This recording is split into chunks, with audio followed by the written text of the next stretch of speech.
Como a Giana já adiantou, eu me chamo Vitor.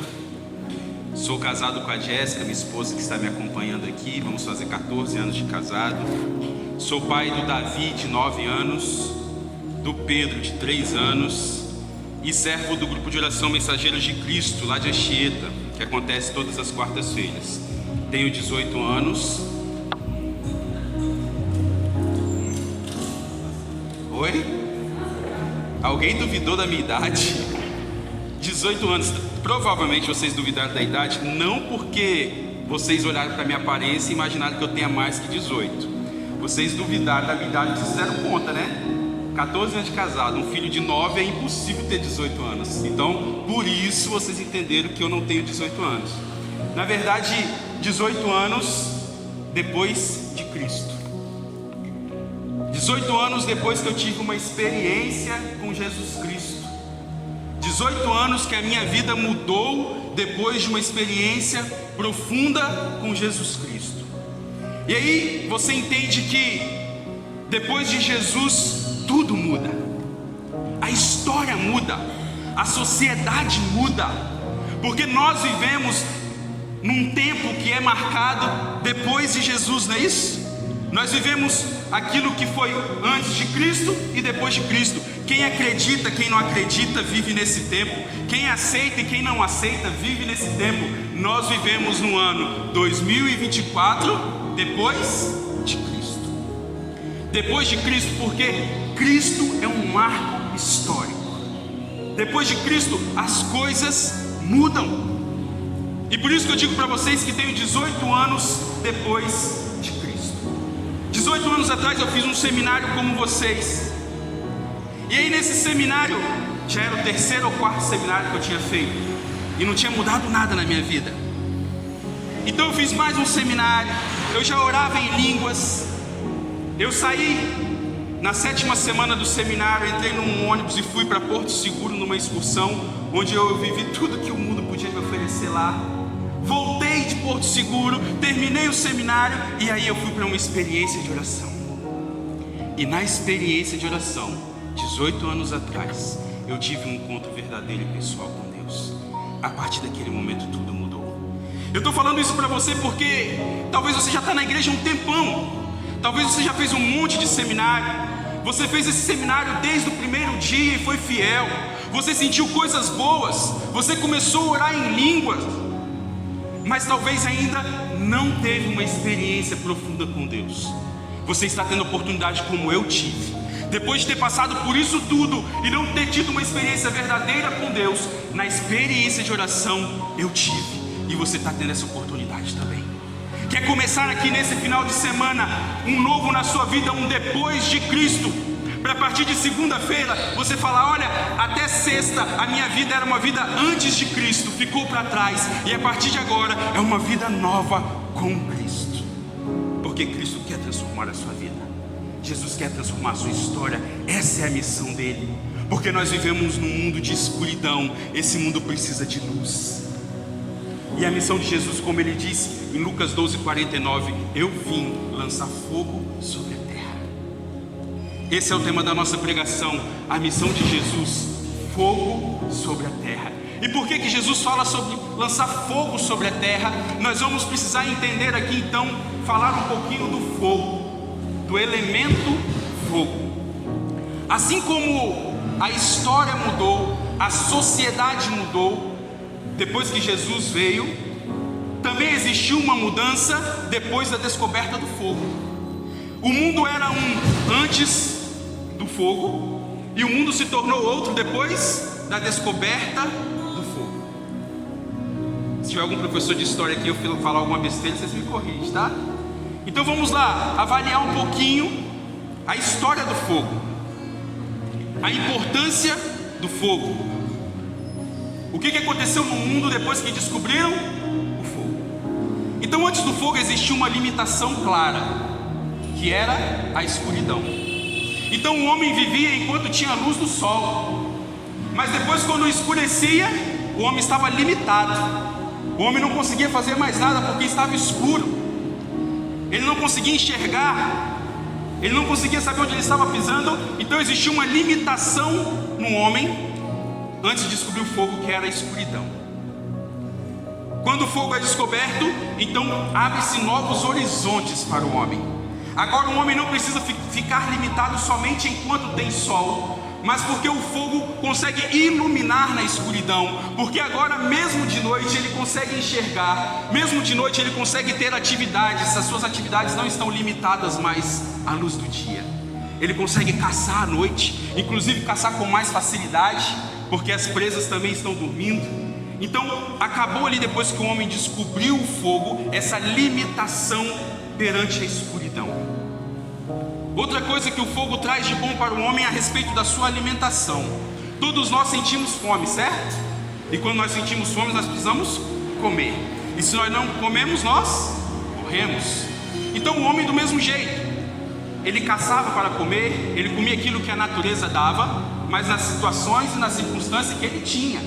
Então a alimentação era crua, os animais que eram caçados eram ingeridos crus, e depois que descobriu o fogo, esses alimentos agora podem ser cozidos. E o alimento cozido faz com que o homem consiga absorver melhor os seus nutrientes, deixá-lo mais forte, mais nutrido.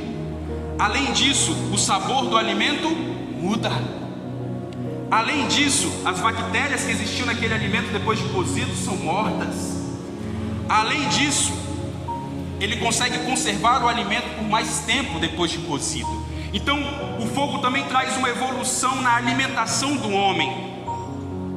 Além disso, a alimentação vem de encontro também aos perigos noturnos. Então, o fogo passa a ser proteção para o homem. No meio do breu e no meio da escuridão, quando o homem dormia, ele era uma presa fácil. Mas depois que surge o fogo protege o homem. Porque os animais têm medo do fogo, o predador tem medo do fogo, o predador se afasta do fogo. Então quando ele chega perto do homem, tem um fogo, tem aquele calor, ele sente medo e se afasta. Então o fogo passa a ser para o homem também proteção. Imagina quão dolorido e quão sofrido seria você no tempo, uma noite fria. Nós sentimos o frio aqui dessa sombra, já queremos uma blusa para aquecer, não é isso? Imagina esses homens que não tinham uma casa, não tinham um teto, não tinha aquecedor solar, não tinha coberta. Imagina quão dolorido era uma noite fria. Mas depois do fogo, esse fogo começa então a aquecer, e dá ele a oportunidade de ter uma noite mais tranquila, mais confortável. Nós poderíamos aqui falar tantas e tantas coisas que o fogo trouxe para a humanidade. Eles começaram então a fazer ferramentas, armas. O fogo purifica os metais. Quando você bota o metal no fogo, some todas as impurezas e fica ali, aparece um metal puro, do jeito que ele é, a essência. O fogo constrói então ferramentas, e essas ferramentas dão a opção de construir outras coisas. O fogo faz com que o homem passe a se tornar mais criativo e consegue construir coisas, armas. O fogo faz com que os homens comecem a fazer cerâmica, vasos, jarros. Então você não tem como discordar da importância da descoberta do fogo. A descoberta do fogo foi fundamental para mudar a sociedade, para mudar o mundo. O fogo é essencial para mudar a história.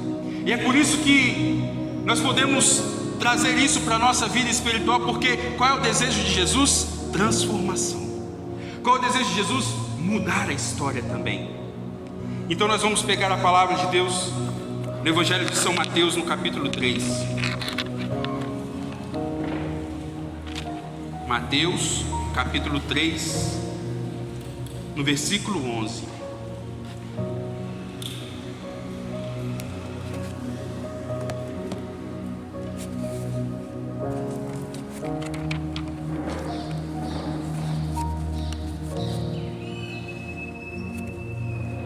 Mateus 3:11. Amém? A palavra diz assim: Eu vos batizo com água em sinal de penitência, mas aquele que virá depois de mim é mais poderoso do que eu, e eu nem sou digno de carregar os seus calçados. Ele vos batizará no Espírito Santo e em fogo. João Batista aqui está ensinando então que depois dele viria alguém maior, que batizaria no Espírito Santo e no fogo. Então nós temos aqui o elemento fogo como um dos símbolos do Espírito Santo, como tantos outros símbolos nós temos na Bíblia. O Espírito Santo é visto como pomba, como vento, como água. E aí muitas vezes nós ficamos com a nossa visão limitada aos símbolos e ignoramos o que ele realmente é. Então esses símbolos são apenas para nos remeter ao Espírito Santo. Mas o que é o Espírito Santo então, Vitor? O Espírito Santo é Deus. E o Espírito Santo é uma pessoa. O Espírito Santo é um Deus pessoa que vive no nosso meio. Vamos começar uma celebração. Estamos todos reunidos em nome de Deus, que é um único Deus, que é Pai, que é Filho e que é Espírito Santo. Um único Deus em três pessoas distintas, cada um com sua característica. Deus Pai, Criador, o que gerou o Filho. Deus Filho, que foi gerado pelo Pai, que é Salvador. E Deus Espírito Santo, que é a resolução desse amor entre o Pai e o Filho. O Espírito Santo, que é a consequência do amor entre o Pai e o Filho. E que podemos dizer também que cada um deles tem o seu momento e o seu tempo de evidência, mesmo deixando claro que eles sempre estão juntos. Eles nunca trabalharam sozinhos, mas tiveram momentos de evidências para cada uma das pessoas da Trindade. Lá no começo, quando Deus criou todas as coisas, nós falamos e lembramos que é um Deus Pai, o Criador. Depois nós temos Jesus que vem ao mundo, o Deus Filho. Ensina, ama, cura, morre, ressuscita. O tempo do Deus Filho. E esse próprio Deus Filho, quando começa a anunciar para os seus apóstolos que ele precisava ir, ele começa a dizer: calma, que vocês não ficarão sozinhos. Depois de mim, eu vou enviar alguém para vocês não ficarem órfãos. Pegue a palavra aí, João 16, 7. Evangelho de São João, capítulo 16, versículo 7.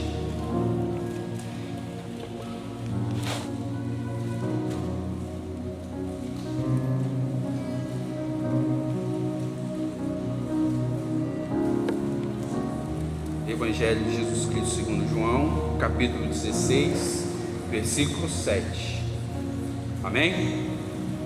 A palavra diz assim: entretanto, digo-vos a verdade, convém a vós que eu vá, porque se eu não for, o Paráclito não virá a vós, mas se eu for, vou-lo enviarei, e quando ele vier, convencerá o mundo a respeito do pecado, da justiça e do juízo.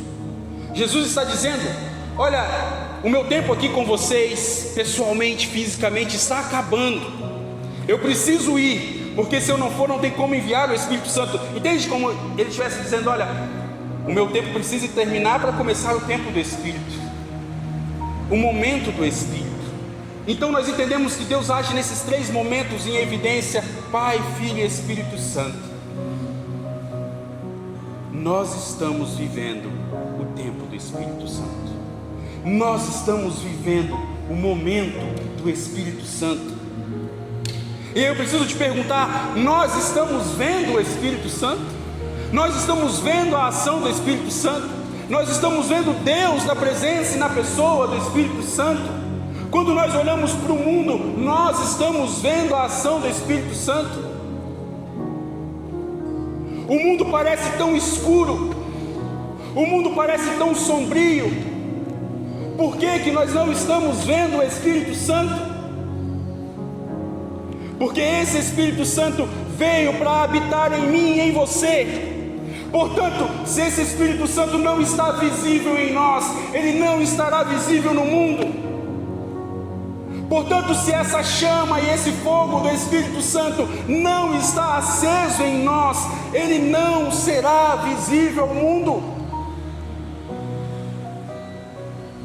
O Espírito Santo precisa se manifestar em nós, em mim e em você.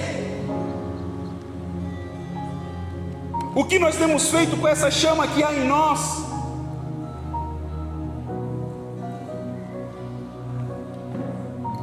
O homem inventou o fogo? O homem não inventou o fogo. O fogo já existia. O homem descobriu o fogo. O Espírito Santo já existe. Nós não vamos inventar nada. Nós só precisamos descobrir o Espírito Santo. Nós precisamos descobrir um Espírito Santo que vive em nós. Nós precisamos descobrir esse fogo que existe em nós. Há uma teoria que o homem descobriu o fogo da seguinte forma. Existem outras, mas há uma teoria seguinte: caiu um raio do céu sobre a plantação, e então aquela plantação pegou fogo. Então aquele homem que vivia na escuridão viu e descobriu o fogo. Ficou curioso, se aproximou, começou a tentar entender, encostou e viu que queimava. Então o homem pegou aquele fogo e trouxe para a vida dele. Então o homem pegou o fogo que ele acabou de descobrir e trouxe para a história dele.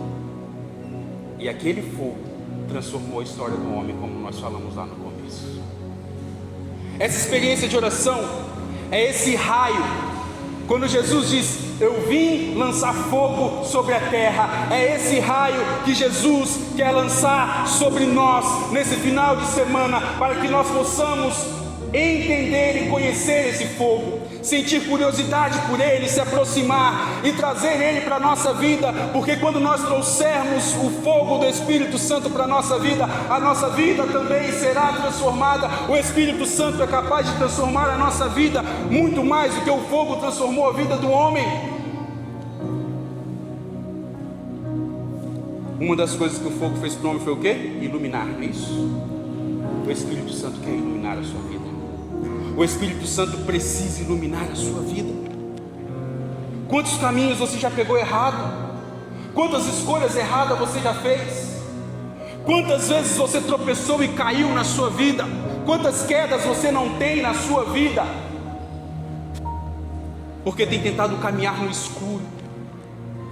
O Espírito Santo quer iluminar o seu caminho. O Espírito Santo, como um fogo, quer vir para a sua vida para acabar com as suas limitações. Lembra que o homem, antes do fogo, o escuro era limitação para ele. Quantas limitações você tem? O Espírito Santo quer acabar com as suas limitações. O Espírito Santo quer te dar a oportunidade de conhecer coisas novas. Você pode sair para caçar à noite, porque é o Espírito Santo que vai te conduzir. Ele quer iluminar o seu caminho, ele quer iluminar a sua história. O fogo mudou a alimentação do homem. Ai, meus queridos, o mundo está como está. Nós estamos como estamos. Sabe por quê? Porque temos fome. Nós temos fome de Deus. O vazio que há em nós, que nós precisamos preencher e completar, é fome de Deus.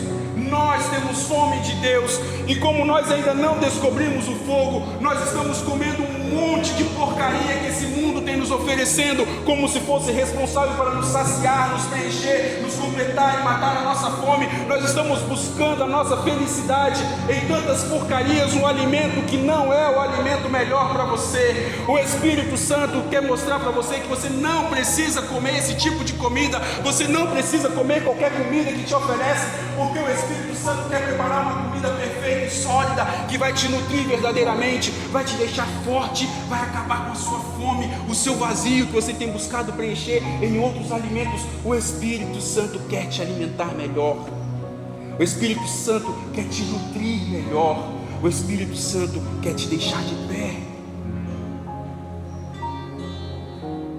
Outra coisa que o fogo fez para o homem: proteção, certo?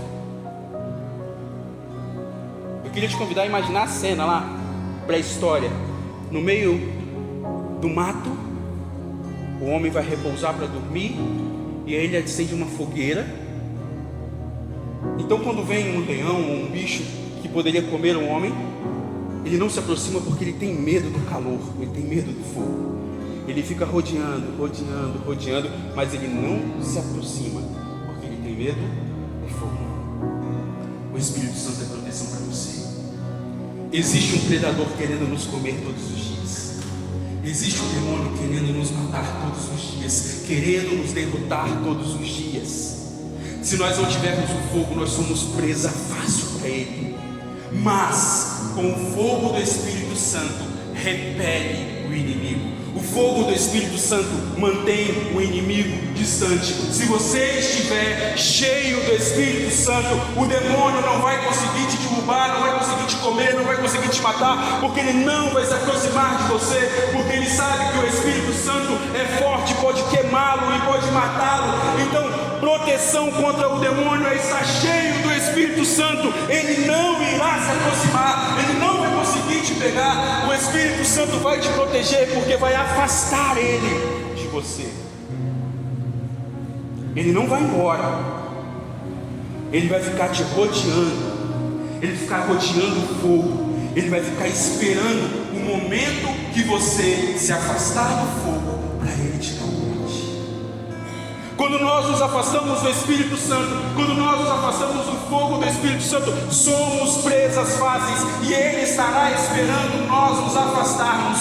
Esse fogo que nós estamos esperando na experiência de oração, que vamos sentir e experimentar aqui, você não pode deixar se apagar na segunda e na terça-feira, porque quando esse fogo se apagar, o inimigo estará com os braços abertos para te pegar novamente, porque você se afastou do fogo, você não está mais protegido, porque você quis se afastar do fogo.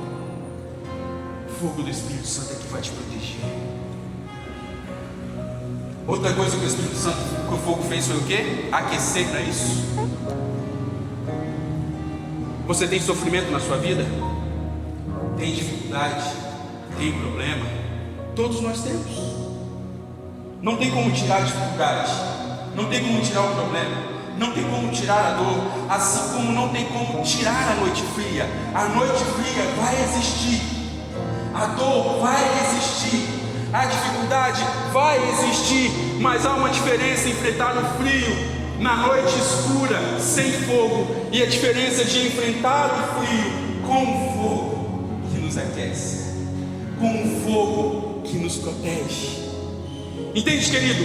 Essa experiência de oração não vai mudar as coisas lá fora. O frio não vai deixar de existir, o demônio não vai deixar de existir e nos cercar, a escuridão não vai deixar de existir, mas nós estaremos com um fogo que é capaz de nos proteger e nos privar de todas essas coisas. E mesmo sabendo de todo o poder do fogo, de tudo isso que ele pode fazer por nós, de toda a transformação que ele pode fazer na nossa vida,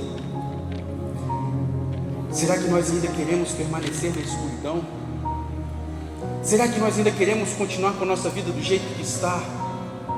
Será que nós queremos ficar com essa vida que nós já nos acostumamos?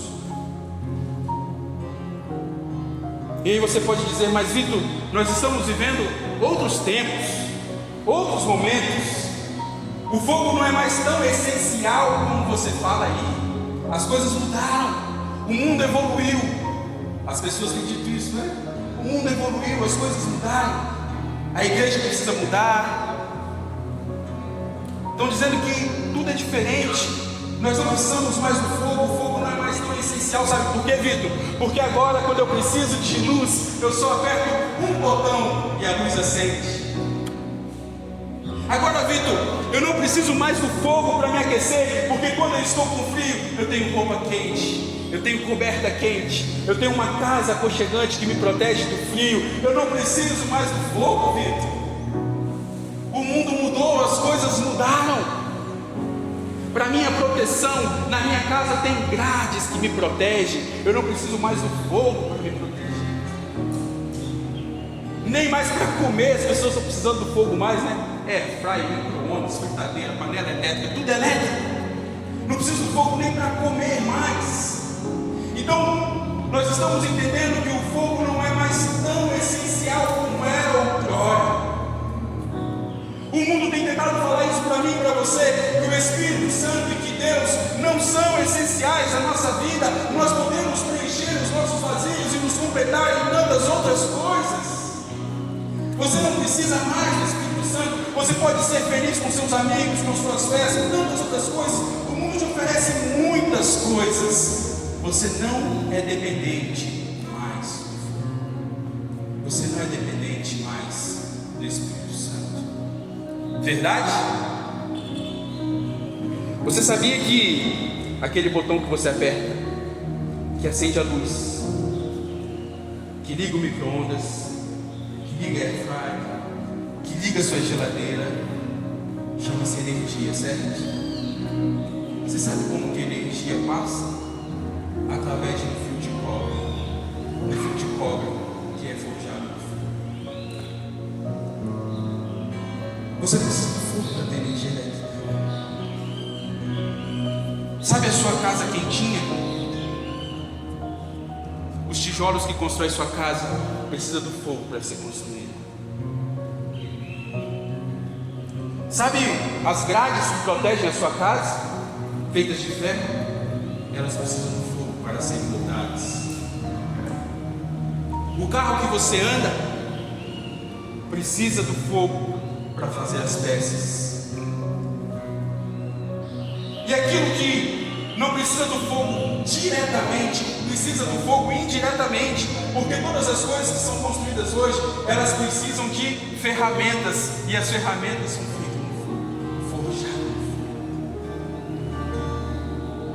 Entende, querido? Por mais que o mundo está dizendo para você que você não precisa, que as coisas mudaram, nós dependemos do fogo até hoje, mesmo que os nossos olhos não estejam vendo, nós dependemos do fogo.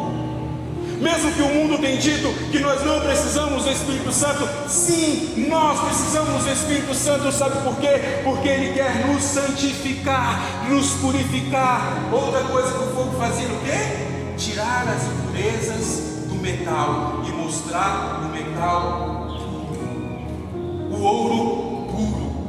Às vezes quando você pega uma pedra de ouro, você nem identifica que é ouro, de tantas impurezas que tem ali, mas depois que ela vai para o fogo, as impurezas somem e você vê o valor que estava por trás daquilo tudo. O Espírito Santo é para te santificar. O Espírito Santo é para te purificar. O Espírito Santo é para tirar as impurezas que existem em você e mostrar o que você realmente é, a sua essência, o valor que existe atrás daquele pecado, daquela sujeira, o valor de filho de Deus. O Espírito Santo veio para mudar a nossa história. O Espírito Santo veio para nos fazer ter uma experiência verdadeira com Jesus e começar a nossa história depois de Cristo. Você ainda quer viver na escuridão? Você ainda quer viver penecendo? Pegue Atos dos Apóstolos, capítulo 1, versículo 4 e 5.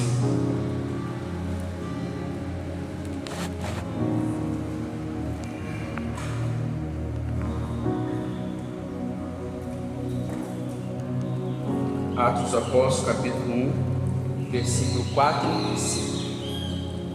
Vamos entender o contexto aqui. Jesus morreu, Jesus ressuscitou, Jesus apareceu aos seus apóstolos. Versículo 4. E comendo com eles, ordenou-lhes: não se afastem de Jerusalém, mas que esperassem aí o cumprimento da promessa de seu Pai, que ouviste, disse ele, da minha boca. Porque João batizou na água, mas vós sereis batizados no Espírito Santo daqui a poucos dias. Jesus vem aqui reafirmar que o Espírito Santo é uma promessa de Deus. E Deus não é homem, Deus cumpre as suas promessas. E Ele estava dizendo: permaneçam em Jerusalém, permaneçam aqui, porque está chegando a hora, está chegando o dia do cumprimento da promessa, do derramamento do Espírito Santo. Aquele Espírito Santo que João já dizia que eu vim para batizar, no Espírito Santo e no fogo. Jesus está dizendo: olha, está chegando o dia que eu vou lançar o raio, e vocês vão poder conhecer o fogo, vocês vão poder conhecer o Espírito Santo. E nós podemos Se passar a página, vê que em Atos dos Apóstolos capítulo 2, essa promessa se cumpre, mas nós não vamos entrar nela agora.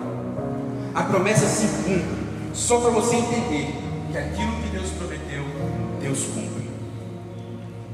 Atos 2 fala sobre Pentecostes, eu tenho certeza que você já ouviu falar, no próprio seminário vocês viveram isso.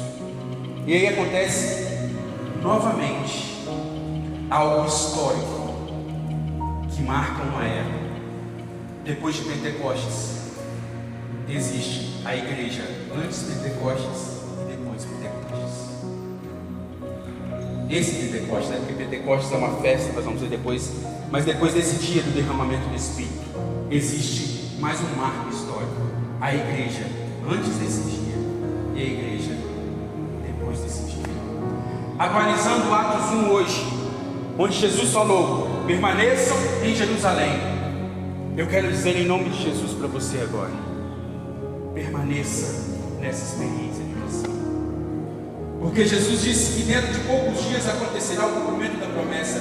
Eu digo para você, dentro de algumas horas vai acontecer o cumprimento dessa promessa na sua vida. Dentro de algumas horas, dentro dessa experiência de oração, o raio vai cair, o fogo vai descer, nós vamos poder vê-lo, nós vamos poder tocá-lo, nós vamos poder senti-lo, e nós vamos poder decidir se queremos ou não trazer ele para a nossa vida, para transformar a nossa história, para transformar tudo que nós somos. A única coisa que você precisa agora é, como os apóstolos, permaneça em Jerusalém, permaneça nessa experiência de oração. E quando eu digo permaneça, eu não estou dizendo com o seu corpo fisicamente, permaneça com o seu coração nessa experiência de oração.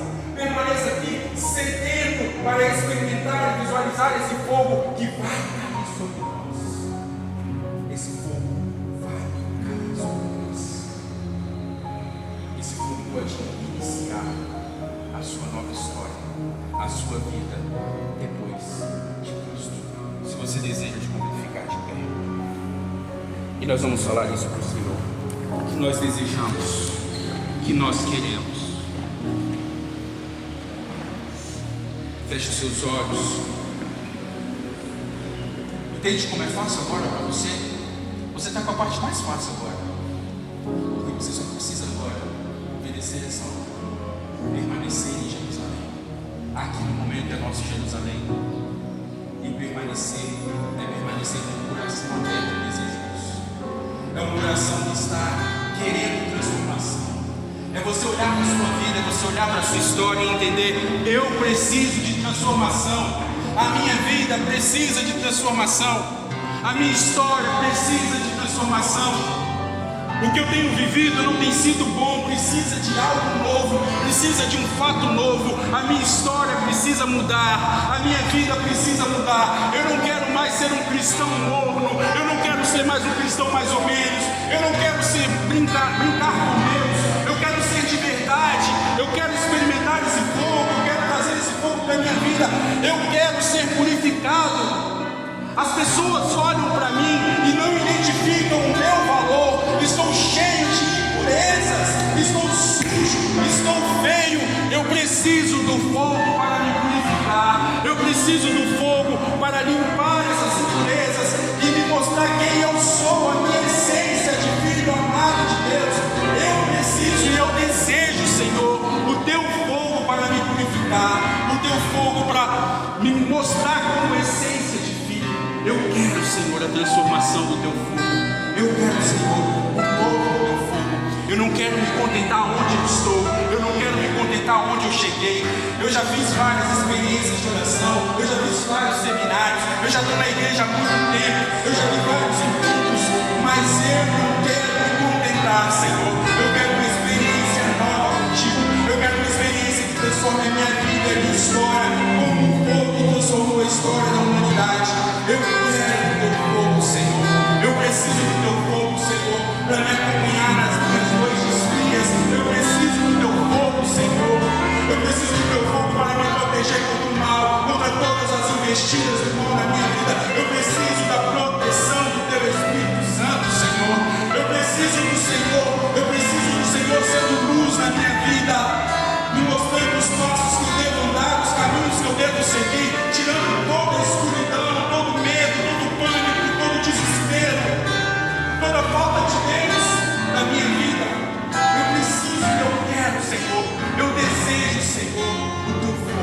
desejo o teu Espírito Santo.